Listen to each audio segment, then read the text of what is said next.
বিশ্বকাপ ফাইনালে স্পেনের কাছে হারের পর আর্জেন্টিনা কোচ লিওনেল স্কালোনির সামনে একের পর এক প্রশ্ন উঠে এসেছে।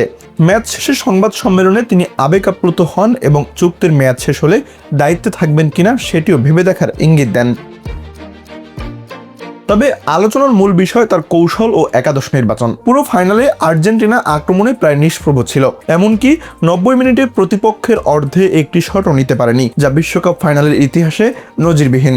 একজন খেলোয়াড় কমে যাওয়ার আগে থেকেই দলকে নিষ্প্রাণ দেখাচ্ছিল, তাই শুধু লাল কার্ডকে অজুহাত হিসেবে দেখাও কঠিন।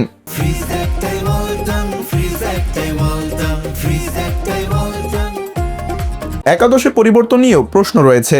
লিয়ান্দ্রো পারদেস ও জুলিয়ানো সিমিওনের জায়গায় নিকো গঞ্জালেজ ও রদ্রিগো দি পলকে খেলানো প্রত্যাশিত ফল দেয়নি। আবার টুর্নামেন্ট জুড়ে ভালো ফর্মে থাকা লাউতারো মার্তিনেজ, নিকো পাস বা ভ্যালেন্টিন বার্কোর মতো ফুটবলারদেরও যথেষ্ট সুযোগ দেওয়া হয়নি।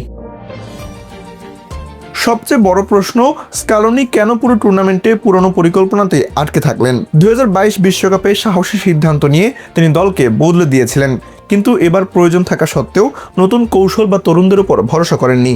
তাই বিশ্বকাপ হারার পর শুধু ফল নয়, তার সিদ্ধান্তগুলো নিয়েও এখন জবাব দিতে হবে স্কালোনিকে।